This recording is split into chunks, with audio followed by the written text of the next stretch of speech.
Mata duree dulluma yeroo malee jedhuun isinitti dubbadha.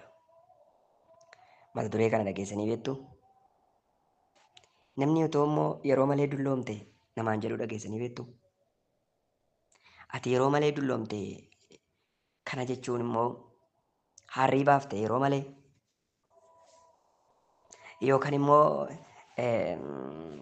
yeroo malee ilkaan sirraa dhume yeroo malee gajjechuu ol jechuu dadhabde yeroo maleedha dullumni kee kun namaan jettanii yookaan namni isiniin jedhee yookaan namni nama biraan otoo jedhu dhageessanii beektuu laata. Haa ta'ume dulluma yeroo malee an jedhuuni dubbadha.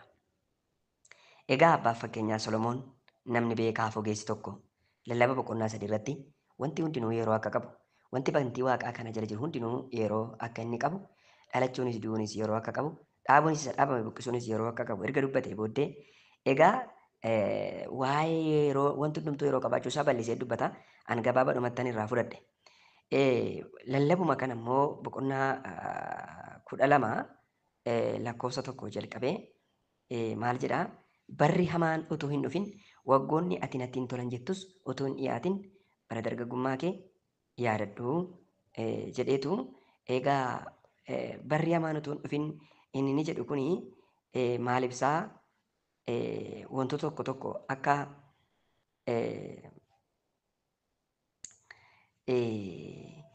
qaamni keenya kun dulloomaa akka deemu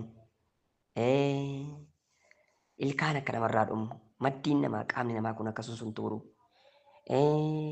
mataan keenya kun akka daraaraa bokkee akka ta'u kan akka harrii baafnu dulluma waa'ee dhumaa gala waa'ee dullumaa dubbata.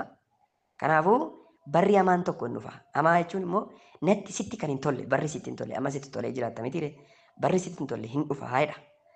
Egaa macaafa faarfannaa Daawit 37 lakkoofsa 25 immoo maalidha? Dargaggummaa argee dulluma biras ga'eera jedha. Namni waan kana lamaan arguun baheessa. Waan kana lamaan arguun baheessa. Dhalattee dargaggummaa arguun. Dargaggummaa argitee dullumaa arguun yookaan yeroo dullumaa arguun baheessa. Abboonni yeroo si eebbisan yoo ati isaan jalaa kaatee isaan teessifte isaan argi umuriin ani ga'e ga'e isin jedhanii si eebbisu. Akkana jechuun dulloomi kichuutti hin citin yeroo malee hin du'in jechuu isaaniiti. Kanaaf Daawit kanaaf akkas jedha. Dargaggummaa argee dulluma biras ga'eera jedha. Egaa namoonni yommuu du'an nama akkamiitiif kan hidhii xuuxaa oolu namni gaafa awwaalaa jettanii yaaddu. Nama ola deemaa daa'ima dargaggeessa jaarsa jaartiidhaaf immoo namni isa kamiif baay'ee isa hidhii xuuxa jettanii yaaddu. Isa kami du'i hamaan isa kami du'i du'uma yaa ni galee dheedhi yaada. Du'i du'umadha garuu baay'ee naasisaan boochisaan gaddi lama inni jedhamu kamidha jettanii yaaddu. Nan beeka otoo isin bira jiraadhe harka baaftanii ola deemadha daa'ima dargaggeessa xobbeetti citu akkasin jettan nan beeka. Namoonni yeroo bo'aniif namoota akkasii kanaaf akkas jedhu karaadhaa deebite kaa jedhanii bo'uuf. Egaani namni erga dulloome booddee beekamaadha. Dullumni faallaa guddinaati. Dullumni faallaa jiraachuuti. Dullumni faallaa socho'uuti. Dhumni dullumaa namni hin dulloome jechuun bakka guddina dhaabe sochii dhaabe jechuudha.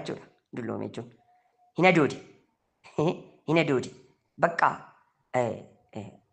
deemee kan hin fagaanne yaada fageessee kan hin yaadne fageessee kan hin deemne nyaata nyaachuu kan hin dandeenye dubbachuu kan hin dandeenye wanti hundumaan sochii kan dhaabe jechuudha.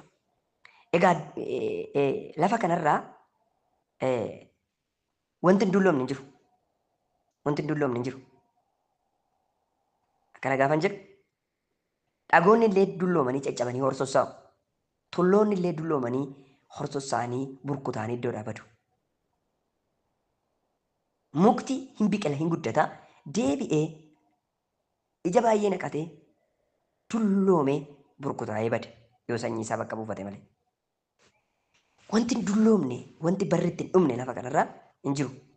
Macaafni qulqulluun garuu Waaqayyo qofadha kan hin duune kan hin dulloomne jedhee kan kaa'u Waaqayyo qofadha. Waaqayyo hin du'us hin dulloomus. Egaa namni hin dhalataa, hin jiraataa, hin dulloomaa, hin du'a.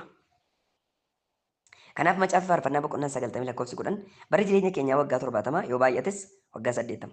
Wanti isaan keessaa guddaatti lakkaa'amus dadhabbii fi rakkina isaan addafanii darbu nus baay'eedhaanis hokkinaa'edha. Egaa du'i utuu hin dulloominii garuu hamaadha.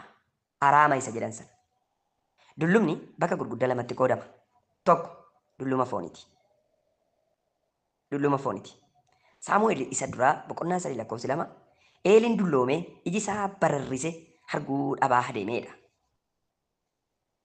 Gaaf tokko halkan inni iddoodhuma isaa ciisa. Saamu'eel immoo godoo qulqullaa iddoo saanduqa kakuu Waaqayyoo jiru keessa hin ciisa ture. Ibsaa Waaqayyoo ammallee hin dhaamne. Waaqayyoo yommuu Saamu'eelin waame Saamu'eel kunoo asan jiraa jedhe. Jaarsi dulloomee utuu iddoo aarsaa ciisu iji isaa birrise dargaggeessa nama hojiif ta'u tokko Waaqayyoo Saamu'eelin waamuusaa argitu. In dulloome. Iddoo aarsaa utuu jiru arguu dhabe.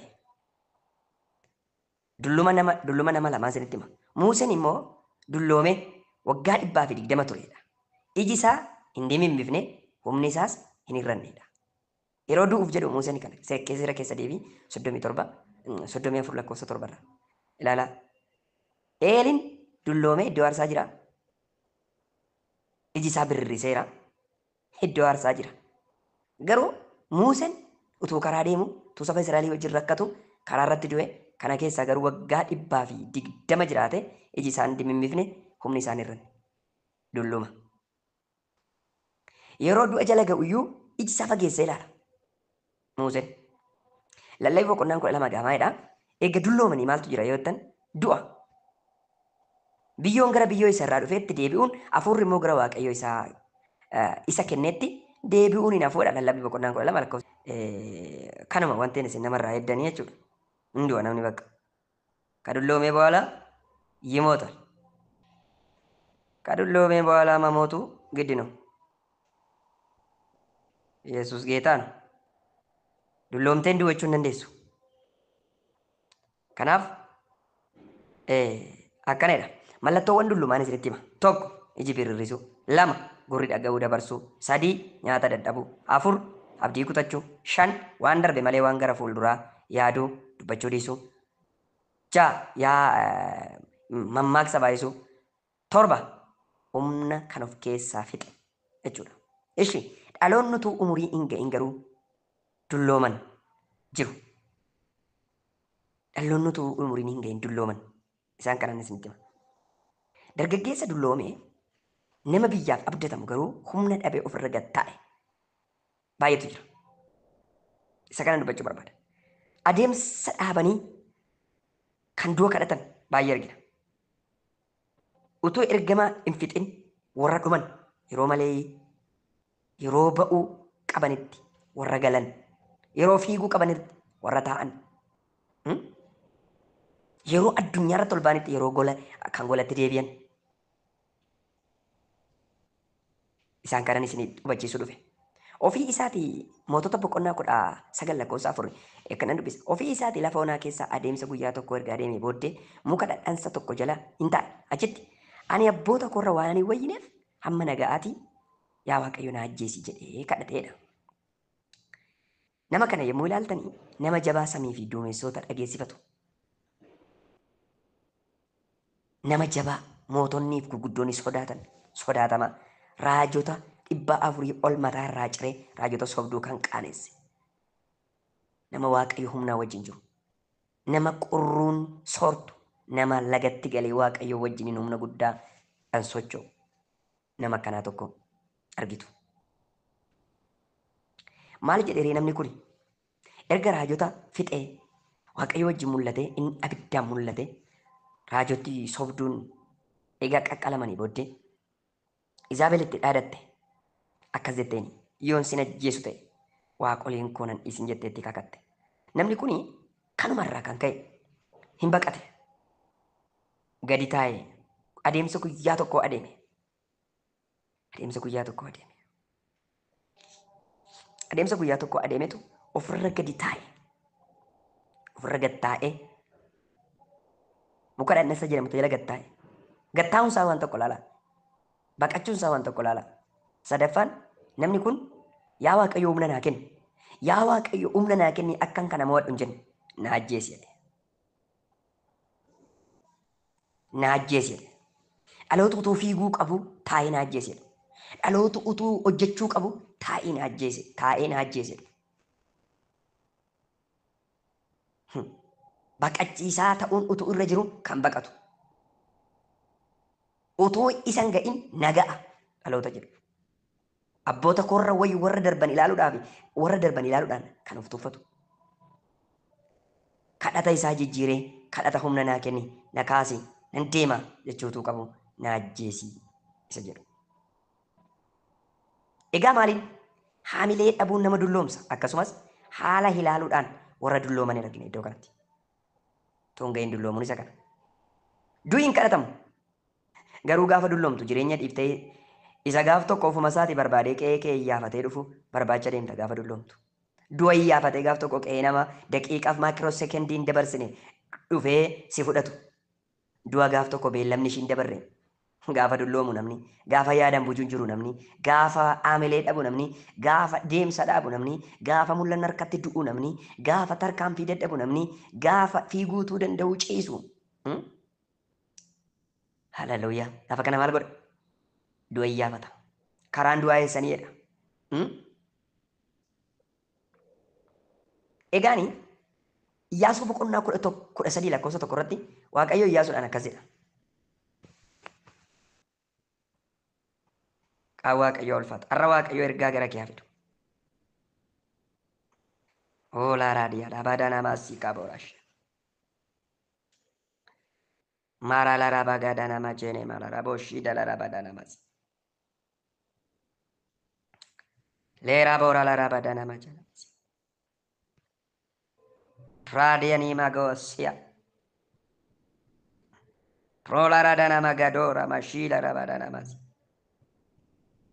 Vana sidolo seba. Kralia la rabada namasia.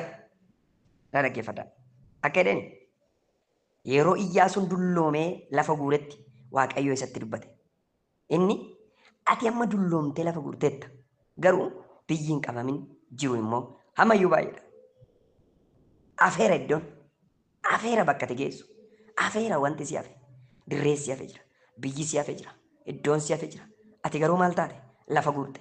Ati garuu maal taate? Hin dulloomte. Ati garuu maal taate? Sassaabbattee teesse jedheen Waaqayyo. Itti dubbate Waaqayyo. Har'a Waaqayyo dubbii isaatiin si haa kaasu. Har'a Waaqayyo ergaa dubbii isaatiin abdii kutattee kan ofirra gatteesse si haa kaasu. Ka'ii deemi, ka'ii deemsa itti fufi, ka'ii mul'ata kee itti fufi, ka'ii abjuu kee itti fufi. Maaraadiyaa.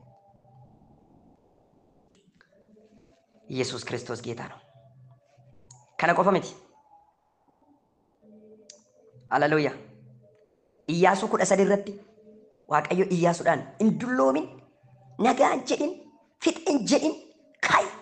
Adeem ganaa dha'u maramteen taayin xaxatteen taayin fixeeroo umurii bara fixeen jedhin kanaan jalqabaadhe Waaqayyo. Loora dhala bada namaa shii dhala bada namaas yaa. Iyyaasuu fi Eeliyaas kan isin ilaaltanii Eeliyaasi najjeesiidha. Iyyaasuun mootuma deemuu dulloomee bakka as ga'e silaa kanaachi bakka edha.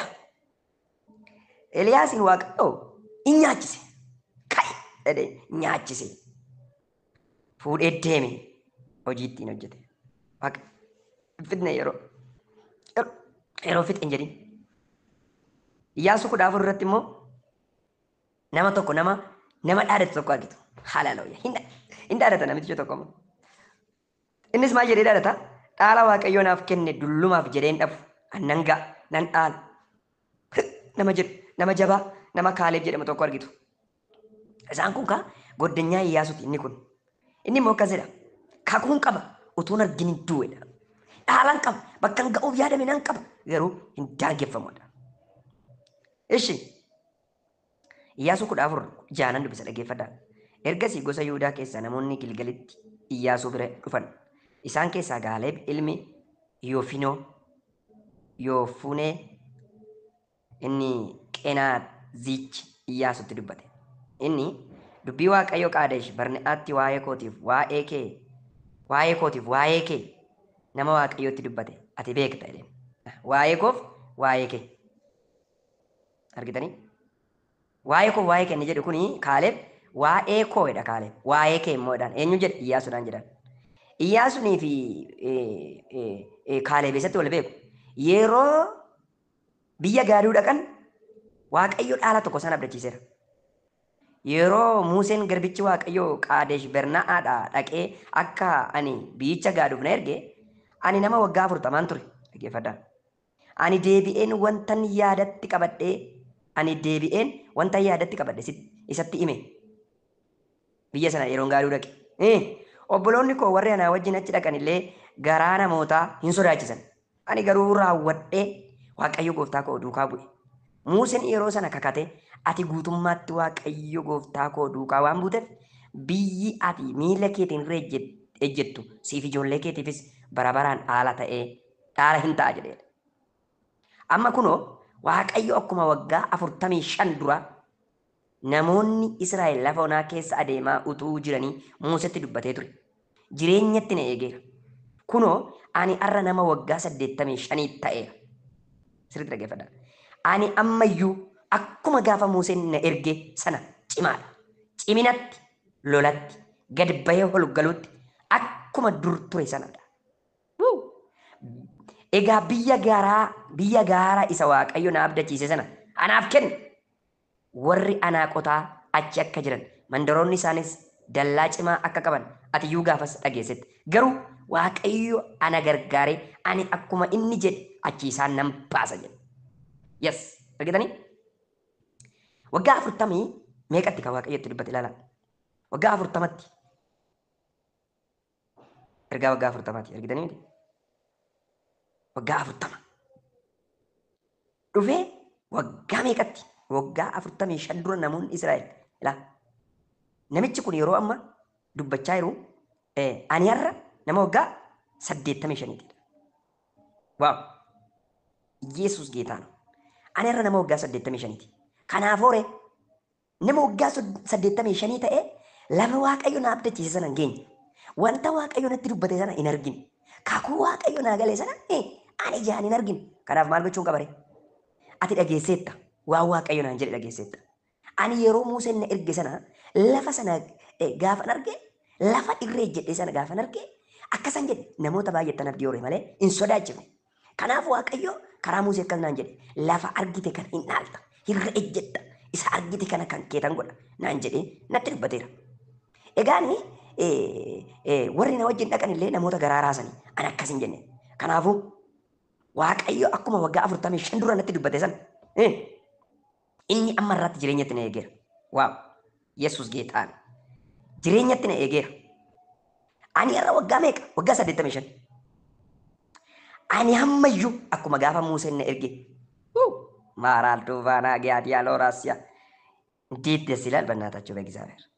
እኔ አመዩ ላላ ነመ ጀባል ነመ ወጋ 85 አረዩ ነመ ጀባል አረዩ ነመ ጭማል ሎላትስ ጭማል ሎሉ ነንዳ አይላማንቴ ምን አይነት ደፋር ነው በና ነመ ተኮላ ሚቲ አናቆታ ከኩቆራ ካሱሱን እንደንዳ ወረ ድሬኩ ቀበን ወረ ከኩቆ ቀበን ወረ ኢዶ ዋቀዩና ከነ ማላንጎ ካሱን እንደንዳ አሪያቹን እንደንዳ ዋቀዩ ነው ወጅንጅር ማል ጎዲሬ ገድበየውል ገሉተን ጭማዳ አኩመ ዱሪያኒ እንዱሎም ነኒ ዳንቴ እንዳደታ ከናፎሬ biyya gaara waaqayyo sana abdachiise sana naaf kenneedhaan Iyyaasuudhaan geggeessu egaa Museen du'e Iyyaasuu geggeessa miti naa kenni warri Anaaqotaa akka achi jiran beetta dallaa isaanii cimaa akka ta'e beetta dhageesseetta garuu waaqayyo na gargaara ani akkuma inni jedhe achiin isaan baasa nan kaasa kakuu korra nan ari'adha kakuu korra nan yaadadhe mul'ata korra abeet kakuu qabdaa laata walaaltee mana baatee lettaa laata eebba qabdaa laata waaqayyo waasiin jedheera laata abdii kutattee gatteessee laata ergaasii qaba dhaggeeffadha waaqayyo isa si abdachiise tokko harkaan si qabachiisa. Luqaas boqonnaa 2 lakkoofsa 25 gaafa laaltan Simi'oon kakuu qaba nama kakuu qabu tokko argitu. Nama kakuu dhagaa guddate tokko argitu. Nama heebba dhagaa guddate tokko argitu. Nama waa waaqayyo sida alaarraa daanota giyaalee dhaabaa maamaa shiida lorolorobos. ወገኖቼ ኢየሱስ ጌታ ነው። ማራዶቫና ሳኪያ ዳራባዲያ ኤጋ ዱሉምኒ ማል akka ta'e isinii galee dulluma hurii jechaa jiru namoota bakka ga'uu qaban ga'uu dadhabanii maratanii xaxatanii taa'anii abdii kutatanii ofirra gad taa'anii du'a kadhatan najjeesi bakka namni ga'ee otoo hin ga'iin hin duutu. Simi'oon namni jedhamu alalaalee abdii hin kutanne dulloomeera lafa guureera garuu akkasi ani san abdachiifame utuun argin hin du'u abdiin qaba isa waaqayyo naan jedhe sana utuun kaasutti hin baatin utuun ijaan hin argin hin du'u. Luqaas boqonnaa 2:25 isinii dubbisa. Bara sanatti namni maqaan isaa Simi'oon jedhamu tokko Yerusaalem ture. Namni kun abboommii waaqayyoo kan eege waaqayyoon sodaachaa kan jiraate fayyina Israa'eliif dhufu kan eeggatu hafuurri qulqulluunis isa irra kan boqote. Kanaan duras fayyisaa gooftaa isaa abdachiifame utuun argin akka hin duune hafuura qulqulluudhaan isatti mul'ifamee ture. Amma immoo hafuura qulqulluudhaan geggeeffamee mana qulqullummaatti gale. Maariyaamii fi Yoosef akka seeratti isaaf raawwachuudhaaf mucicha Yesuusin mana qulqullummaatti galchan. Yemmuu Simi'oon mucicha fuudhee kaasutti baatee waaqayyoon galateeffate. Amma kakuu koo argeera. Amma isan arguu barbaade argeera. Kunoo ani hin duune utuun kakuu koo hin argin. Jedhee utuu inni galateeffatu argitu kaasutti baate waaqayyo isa abdachiise isa kadhatte isa mul'ata keeta isa abjuu keeta sana utuu kaasutti sin baachisin sin ajjeesu. Warra haala lalanii abdii kutatan warra haala lalanii dullooman isinitti hima kan biraa. Abiraam qaama dulloome malee abdii isaan dulloome mul'anni isaan dulloome laphee isaan dulloome. Abiraam haalota ilaalee kakuu isaa hin mamne garuu haalonni isaa kan isa mamsiisanidha. Dulluma yeroon dhumeera. Darbeera si'achi warra jedhan yoo laaltan warra yeroo fixan warra bara fixan argitu garuu haala keessa jiran keessatti abdiin kutatan